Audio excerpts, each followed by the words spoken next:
Good evening, ladies and gentlemen. I should like now to introduce the featured artist of this evening's ordeal. I'm sure that you will all agree without any hesitation that Tom Lehrer is the most brilliant creative genius that America has produced in almost 200 years. And so perhaps a few words of biographical background might not be amiss. Endowed by nature with perhaps the most glorious baritone voice to be heard on any stage since the memorable concert debut in 1906 of Neville Chamberlain, endowed also with 12 incredibly agile fingers, Mr.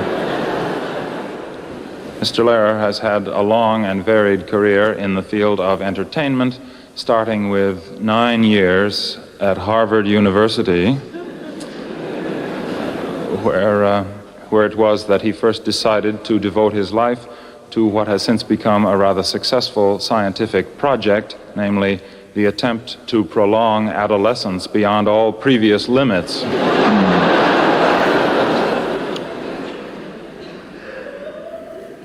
Even before he came to Harvard, however, he was well known in academic circles for his masterly translation into Latin of The Wizard of Oz, which remains, even today, the standard Latin version of that work.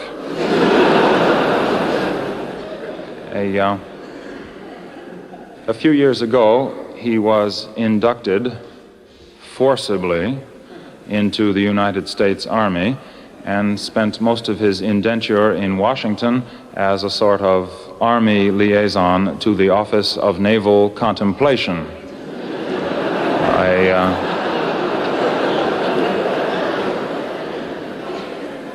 About his service record, he is justifiably modest, but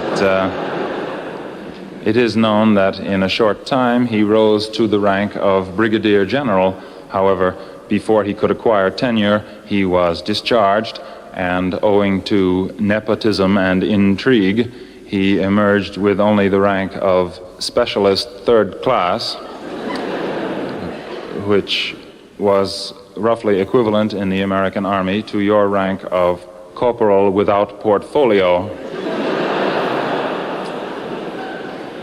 But to return to his career in show business, for several years he toured vaudeville theaters with an act consisting of impressions of people in the last throes of various diseases.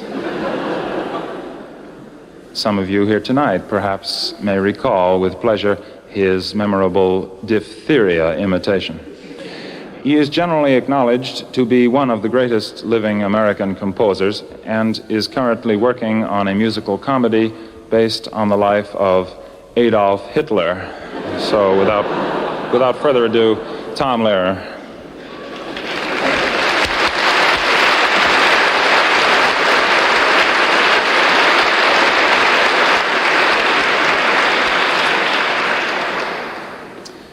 You'd be amazed at the money we save that way. Well, what I like to do on formal occasions like this is to take some of the various types of songs that we all know and presumably love, and, as it were, to kick them when they're down. I find that if you take the various popular song forms to their logical extremes, you can arrive at almost anything from the ridiculous to the obscene, or, as they call that in America, sophisticated. And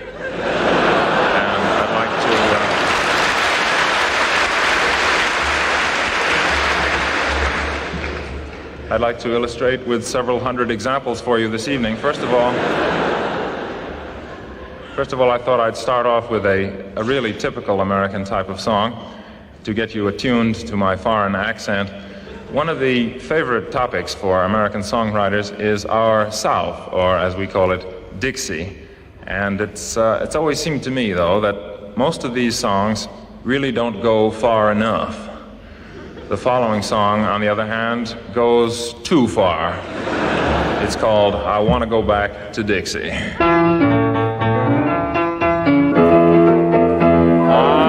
Go back to Dixie, take me back to the old Dixie. That's the only little old place for little old me. Old times, they are not forgotten, whopping slaves and selling cotton and waiting for the Robert E. Lee. It was never there on time. I'll go back to the Swanee where pellagra makes you scrawny and the honeysuckle clutters up the vine. I really am a-fixin' to go home and start a-mixin' down below that Mason-Dixon line. Oh, won't you come with me to Alabama, back to the arms of my dear old mammy. Her cookin's lousy and her hands are clammy, but what the hell, it's home. Yes, for paradise, the Southland is my nominee. Just give me a ham hock and a grit of harmony. I want to go back to Dixie. I want to be a Dixie pixie and eat corn pone till it's coming out of my ears. I want to talk with Southern gentlemen and put that white sheet on again. I ain't seen one good lynching in years. The land of the boll weevil, where the laws are medieval, is calling me to come and never more roam. I want to go back to the Southland, that you all and shut my mouth land, be it ever so decadent. There's no place like home.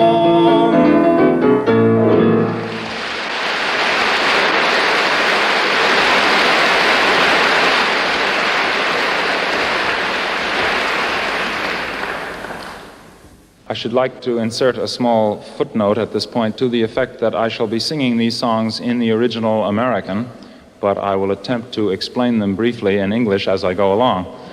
However, some of them may get a bit too American in spots, so that some of you may be on rather a sticky wicket when it comes to these. We had hoped to provide a glossary of terms, but this was found to be economically unfeasible. So, if you do find you have some difficulty in understanding, I suggest perhaps the best thing to do would be to drop a note to the American Embassy in Canberra, and I'm sure they'll be delighted to assist you.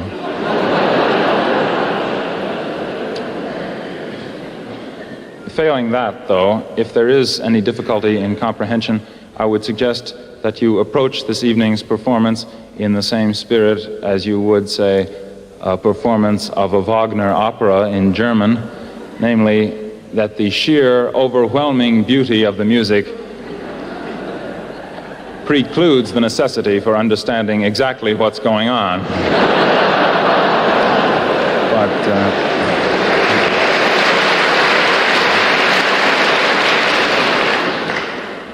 if I may indulge in a bit of personal history at this point, a few years ago I worked for a while for the Atomic Energy Commission, known affectionately as the AEC, at the Los Alamos Scientific Laboratory in New Mexico. I had a job there as a spy.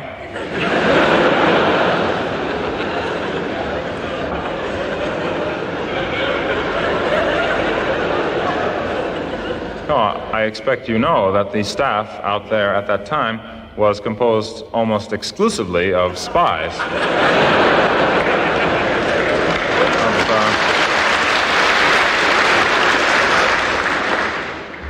Of one persuasion or another.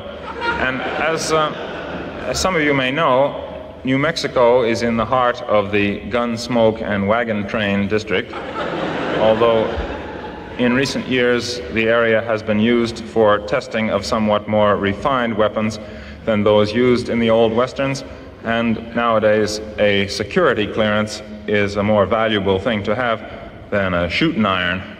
So to commemorate that delightful metamorphosis, here is a modern cowboy ballad called "The Wild West is Where I Want to Be."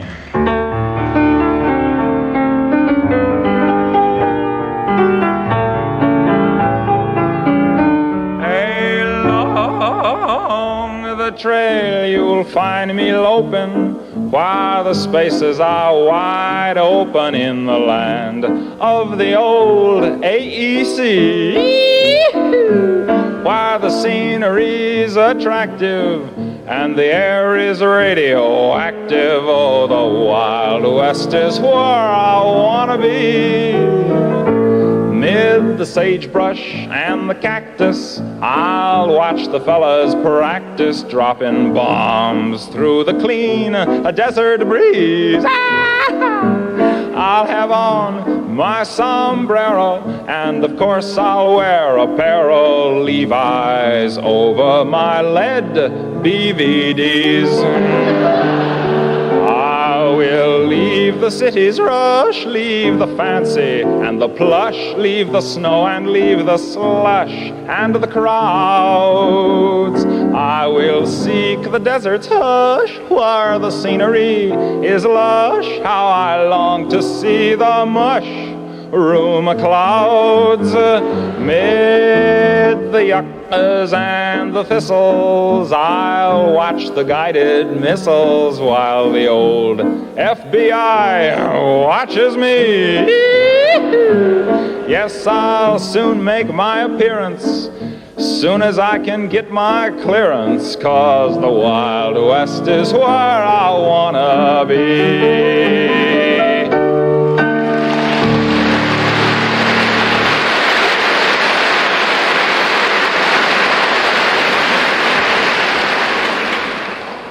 Now we come to a peculiar type of American song known as the football fight song. I'm not going to attempt to explain to you the American game of football. That particular bit of Americana has never been satisfactorily explained to me. But I will go so far as to say that although you do have a game here which is roughly comparable to our football, at least in the sense that it is equally pointless, you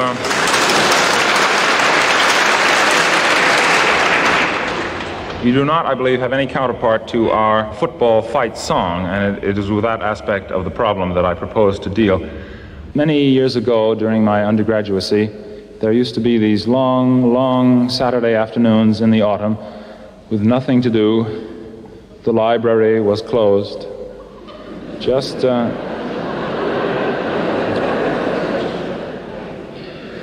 waiting around for the cocktail parties to begin. And some of us used to wander over to the, I believe it was called the stadium, to see what might be going on there.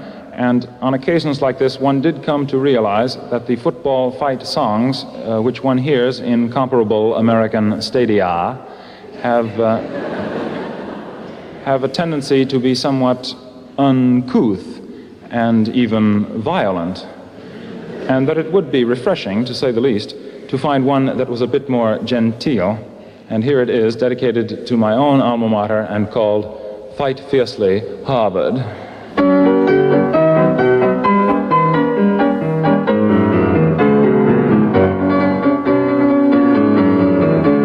Fight fiercely, Harvard, fight, fight, fight, demonstrate to them our skill.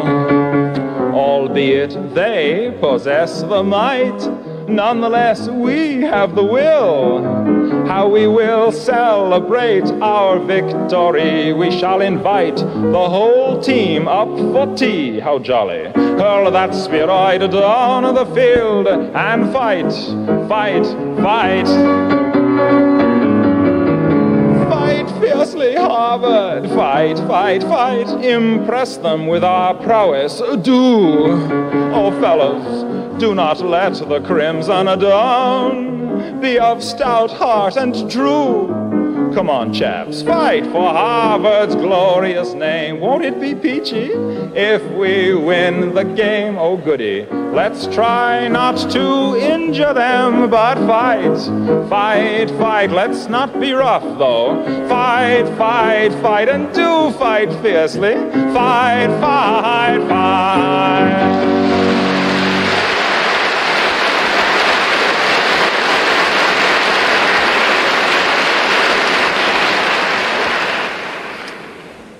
I mentioned before that there is no direct Australian counterpart to that type of song, and in pointing out these differences between the American and Australian cultures, I should add that I have been surprised at how similar the American and Australian ways of life are. I hope you won't take offense at that. Some countries do, you know. But naturally there are many basic differences. For example, in Boston, Massachusetts, on the outskirts of which I live, and which is one of the oldest cities in the United States, it is considered a matter of great pride for one to be able to claim that he is descended from the original settlers. Such, I gather, is not the case here.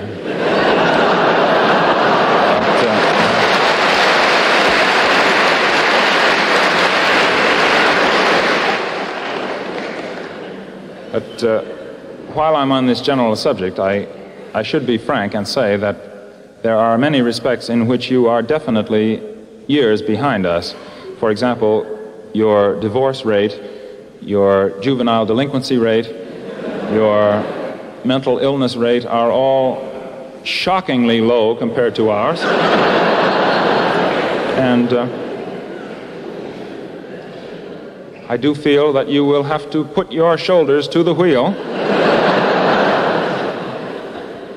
if you intend to catch up to our degree of civilization. Although you do go in for hunting in Australia, you do not, I believe, practice the peculiar form of deer hunting in which we engage in the States, which goes roughly as follows. These deer hunters put on bright red hats and go out and attempt to shoot deer.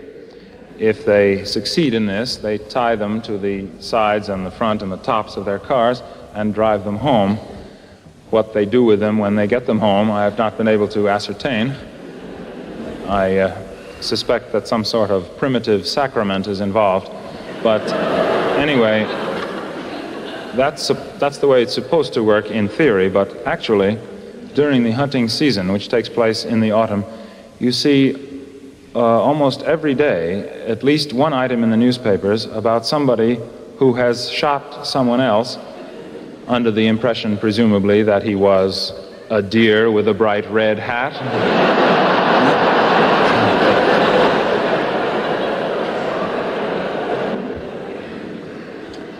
Or possibly a large flesh-colored squirrel. But it seems to me that this marks an encouraging new trend in a grand old sport and deserves a new type of hunting song, which I present herewith.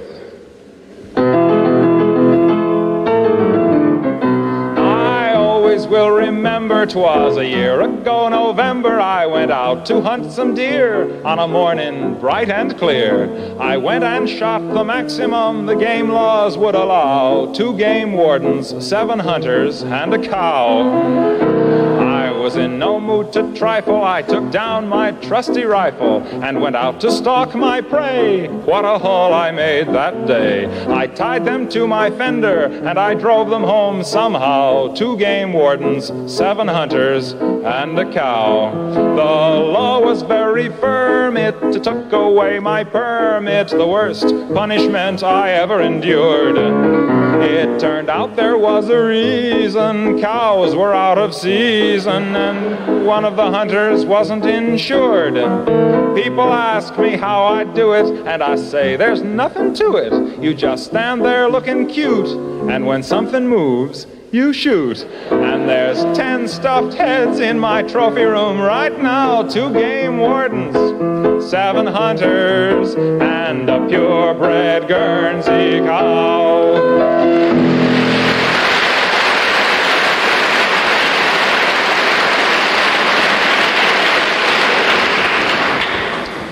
For many years now, Mr. Danny Kaye, who has been my particular idol since childbirth, has been doing a routine about the great Russian director Stanislavski and the secret of success in the acting profession. And I thought it might possibly be of interest to adapt this idea to to the field of mathematics, I always like to make explicit the fact that before my career was cut short in its prime, I was, in fact, an incipient mathematician. I don't like people to get the idea that I have to do this for a living. I mean, it isn't as though I had to do this, you know. I could be making, 800 pounds a year just teaching.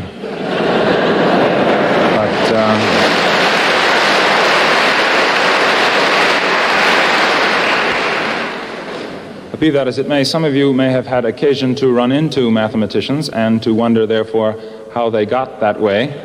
And here, in partial explanation, perhaps, is the story of the great Russian mathematician Nikolai Ivanovich Lobachevsky. Who made me the genius I am today, the mathematician that others all quote? Who's the professor that made me that way, the greatest that ever got chalk on his coat? One man deserves the credit, one man deserves the blame, and Nikolai Ivanovich Lobachevsky is his name. Hey, Nikolai Ivanovich Lobachevsky. I have never forget the day I first meet the great Lobachevsky. In one word, he told me secret of success in mathematics: plagiarize. Plagiarize. Let no one else's work evade your eyes. Remember why the good Lord made your eyes, so don't shade your eyes, but plagiarize, plagiarize, plagiarize. Only be sure always to call it, please, research. And ever since I meet this man, my life is not the same. And Nikolai Ivanovich Lobachevsky is his name. Hey, Nikolai Ivanovich Lobachevsky. I never forget the day I am given first original paper to write. It was on analytical algebraic topology of local Euclidean metrization of infinitely differentiable Riemannian manifold. Boże mój. This I know from nothing. But I think of great Lobachevsky and I get idea. Ha ha! I have a friend in Minsk who has a friend in Pinsk, whose friend in Omsk has friend in Tomsk with friend in Akhmolinsk. His friend in Alexandrovsk has friend in Petropavlovsk, whose friend somehow is solving now the problem in Dnepropetrovsk. And when his work is done, aha, begins the fun. From Dnepropetrovsk to Petropavlovsk, by way of Yisk and Novorossiysk, to Alexandrovsk to Akhmolinsk, to Tomsk to Omsk, to Pinsk to Minsk, to me the news will run. Yes, to me the news will run. And then I write by morning, night, and afternoon, and pretty soon my name in Dnepropetrovsk is cursed. When he finds out, I publish first. And who made me a big success and brought me wealth and fame? Nikolai Ivanovich Lobachevsky is his name. Hey, Nikolai Ivanovich Lobachevsky. I have never forget the day my first book is published. Every chapter I stole from somewhere else. Index I copy from old Vladivostok telephone directory. This book was sensational. Pravda? Pravda. Pravda, said Gilles Bill Caroli, когда при нем блоха жила, it stinks. But, известия, said, я иду куда сам царь идет пешком, it stinks. Metro Goldwyn Moskva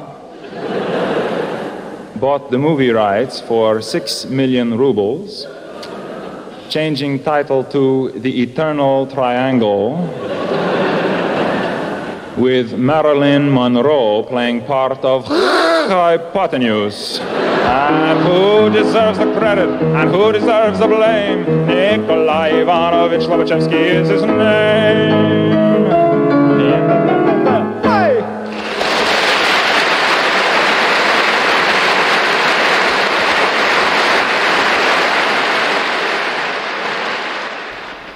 And now I'd like to turn to the folk song, which has become in recent years the particularly fashionable form of idiocy among the self-styled intellectuals in the States. People who deplore the level of current popular songs, although I will admit that they seem to be recording almost anything these days. Have you heard Sessue Hayakawa's record of Remember Pearl Harbor? Anyway.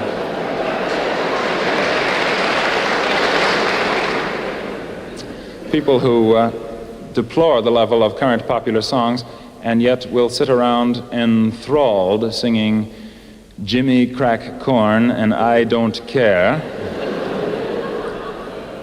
or Green Grow the Rushes, oh, whatever that means. At any rate, for these elite, if we have any with us this evening, I should like to do an ancient Irish ballad which was written a few years ago, and which is replete with all the accoutrement of this art form. In particular, it has a sort of idiotic refrain, in this case, rickety-tickety-tin, coming along from time to time, running through, I might add, interminable verses. The large number of verses being a feature expressly designed to please the true devotees of the folk song, who seem to find singing 50 verses of On Top of Old Smoky is twice as enjoyable as singing 25. This type of song has also what is known technically in music as a modal tune. This means, for the benefit of any layman who may have wandered in this evening, that I play a wrong note every now and then. I think you'll notice that. I should say this song does differ strikingly from the genuine folk ballad in that in this song the words which are supposed to rhyme actually do. Oh. In all fairness, I'm not directing these remarks against the vast army of folk song lovers, but merely against that peculiar hardcore who seem to equate authenticity with merit and illiteracy with charm. Oh, one more thing. One of the more important aspects of public folk singing is audience participation, and this happens to be a splendid song for group singing. So if any of you feel like joining in with me on this next song, I would appreciate it if you would leave right now.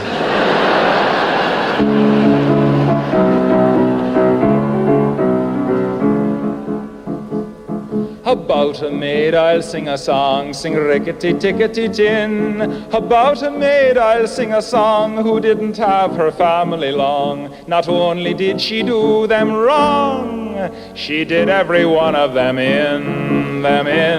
She did every one of them in.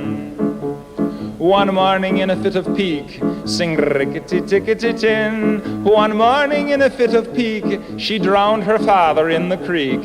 The water tasted bad for a week, and we had to make do with gin, We had to make do with gin.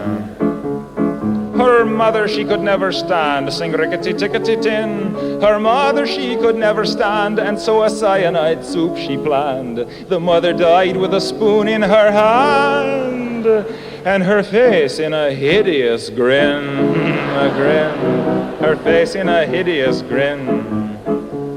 She set her sister's hair on fire, rickety-tickety-tin. She set her sister's hair on fire, and as the smoke and flame rose higher, danced around the funeral pyre, a playing a violin, playing a violin. She weighted her brother down with stones, rickety-tickety-tin. She weighted her brother down with stones and sent him off to Davy Jones. All they ever found were some bones and occasional pieces of skin, occasional pieces of skin. One day when she had nothing to do, sing rickety-tickety-tin. One day when she had nothing to do, she cut her baby brother in two and served him up as an Irish stew, and invited the neighbors in, invited the neighbors in.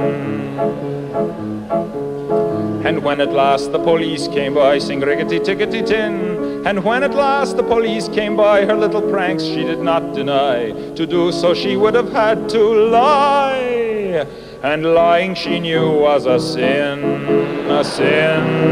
Lying she knew was a sin.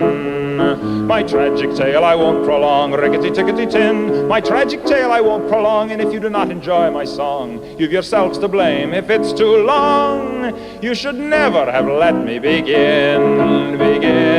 You should never have let me begin.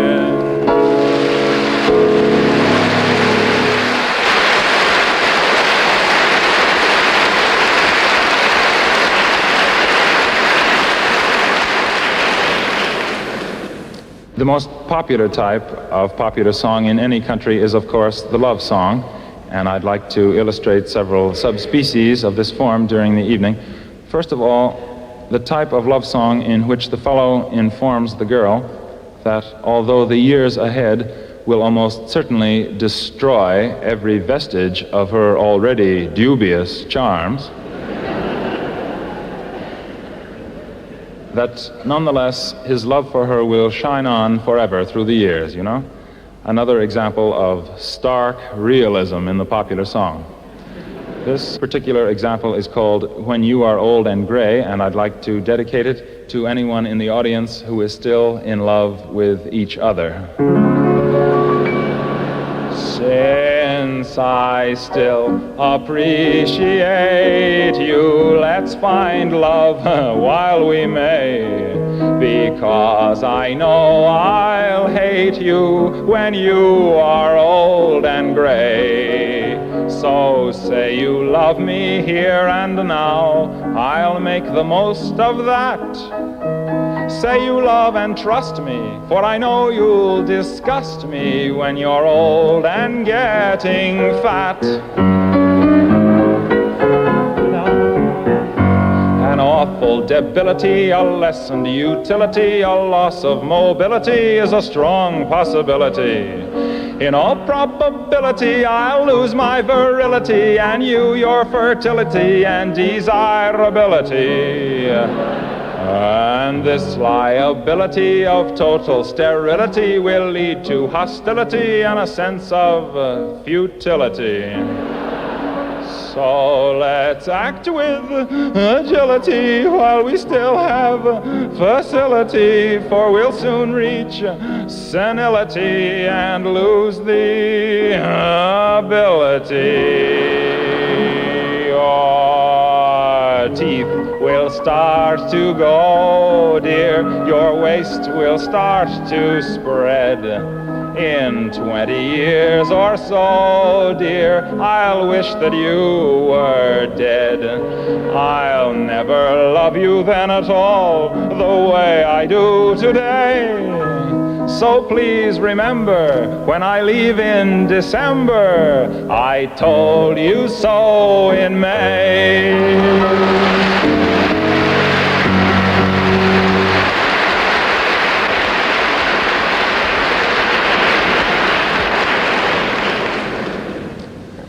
This might be as good a moment as any to insert a small commercial for some recordings I have made of some of these songs, which are carried by most of the less scrupulous record shops throughout Australia.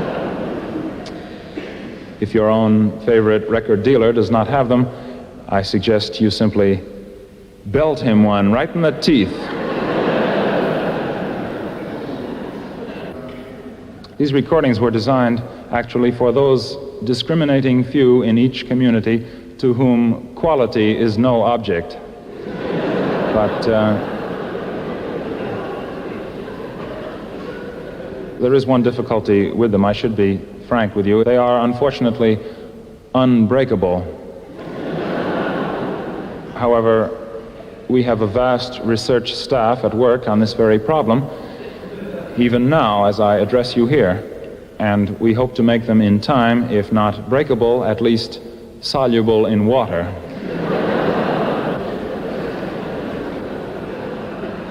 So much for the commercial. Now we come to the Dear Hearts and Gentle People school of songwriting, in which the author tells you that no matter how much sin and vice and crime and corruption go on where he comes from, it's still the best place in the world because it's home, you know, sort of gets you. This example is called My Hometown.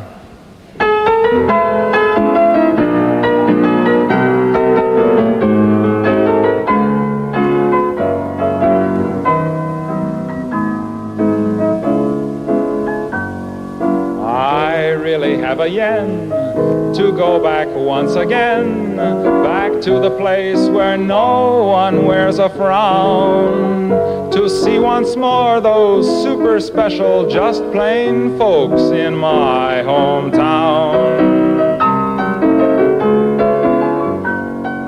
No fellow could ignore the little girl next door. She sure looked sweet in her first evening gown.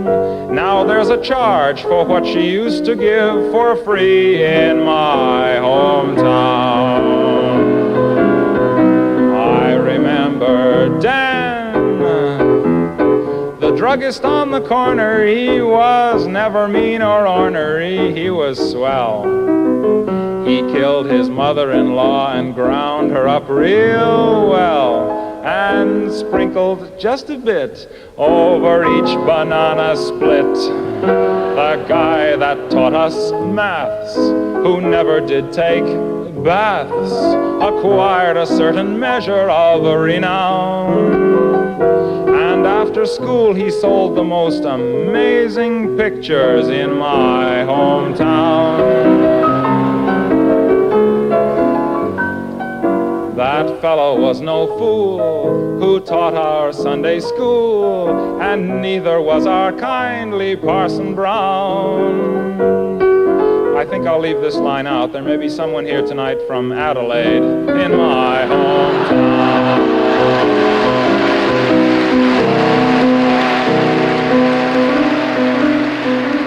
I remember Sam, good old Sam. He was the village idiot, and though it seems a pity it was so, he loved to burn down houses just to watch the glow, and nothing could be done because he was the mayor's son, the guy that took a knife and monogrammed his wife, then dropped her in the pond and watched her drown. Oh yes, indeed, the people there are just plain folks in my hometown.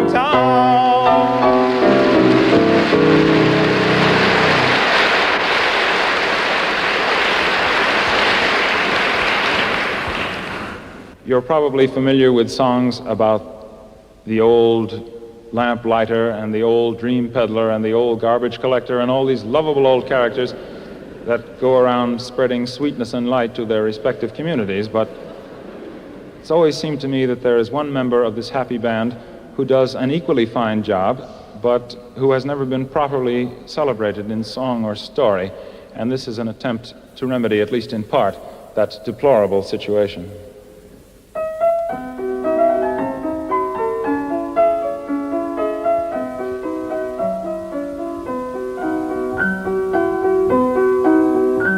When the shades of night are falling, comes a fellow everyone knows. It's the old dope peddler, spreading joy wherever he goes.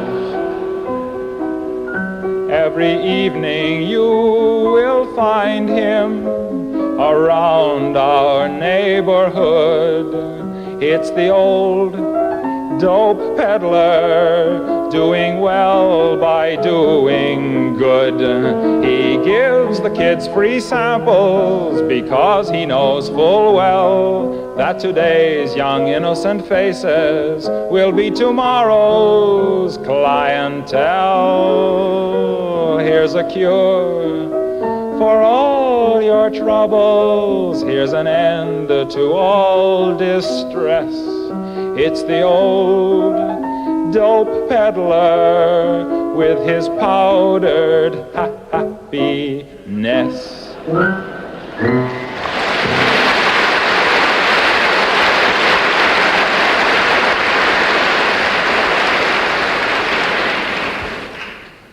I realize it's very bad form to quote from one's own reviews, but I would like to mention something that the New York Times said about me once, which I have always treasured. They said, "Mr. Lehrer's muse is not fettered by such inhibiting factors as taste."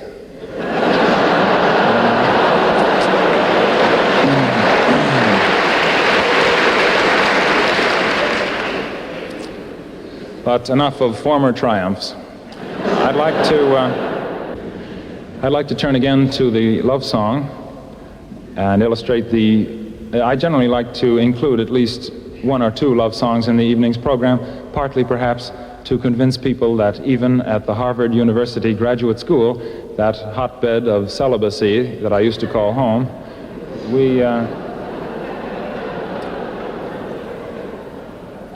we did have our moments.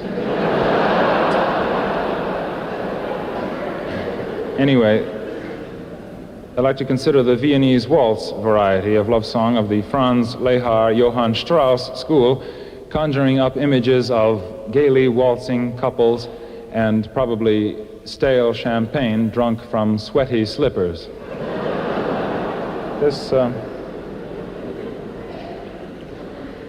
This illustration is called the Wiener Schnitzel Waltz.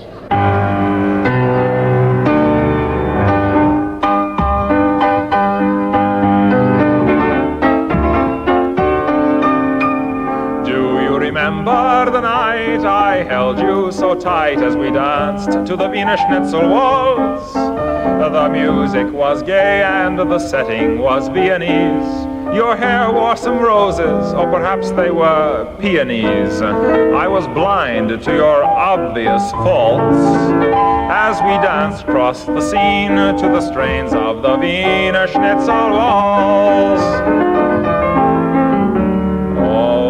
I drank some champagne from your shoe, la la la. I was drunk by the time I got through, la la la. For I didn't know, as I raised that cup, it had taken 2 bottles to fill the thing up. It was I who stepped on your dress, la la la. The skirts all came off, I confess, la la la, revealing for all of the others to see just what it was that endeared you to me.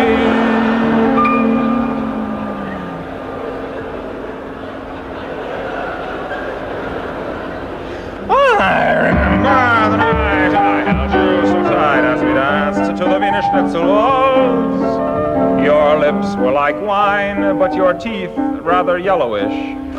The music was lovely, quite Ivor Novello-ish. I drank wine, you drank chocolate malts, and we both turned quite green to the strains of the Wiener Schnitzel Waltz.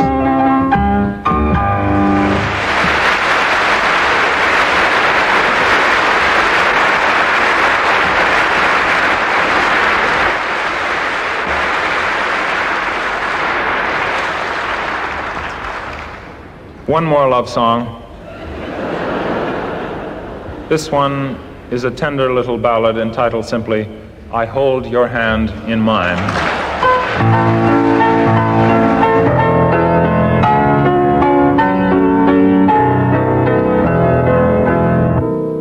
I hold your hand in mine, dear.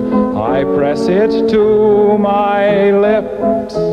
I take a healthy bite from your dainty fingertips.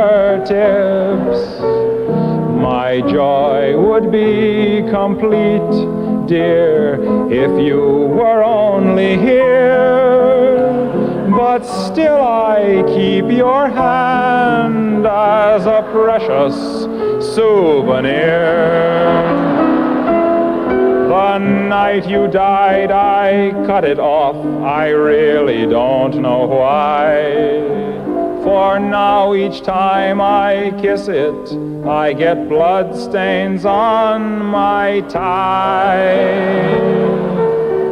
I'm sorry now I killed you, for our love was something fine. Until they come to get me, I shall hold your hand in mine.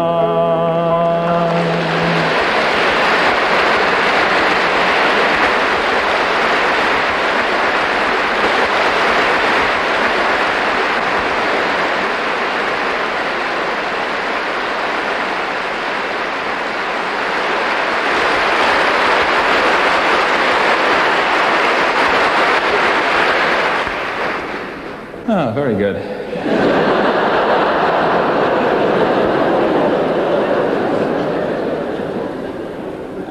I've been delighted to find that people in Australia are just as sick as those back home. Good on you. This is actually is particularly rewarding to me because I have always regarded it as part of my mission in life to follow around after Billy Graham and try and undo some of the work he has done.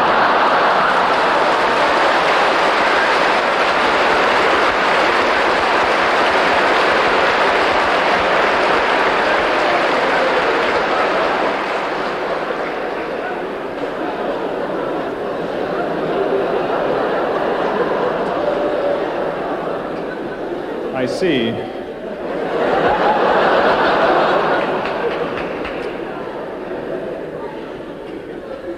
You can make your decisions backstage after the show.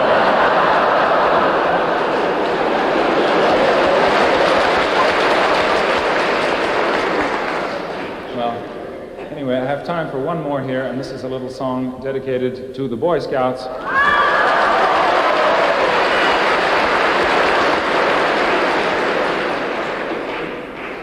We seem to have several patrols here tonight.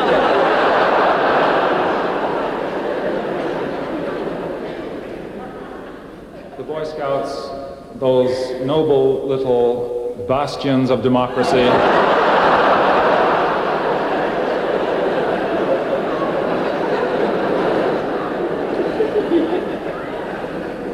And the RSL of tomorrow.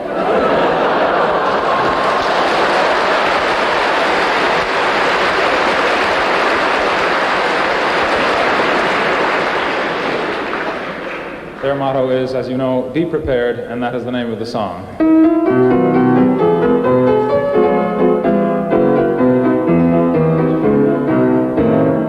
Be prepared, that's the Boy Scouts marching song. Be prepared, as through life you march along. Be prepared to hold your liquor pretty well. Don't write naughty words on walls if you can't spell. Be prepared to hide that pack of cigarettes. Don't make a book if you cannot cover bets. Keep those reefers hidden where you're sure that they will not be found, and be careful not to smoke them when the scoutmaster's around, for he only will insist that they be shared.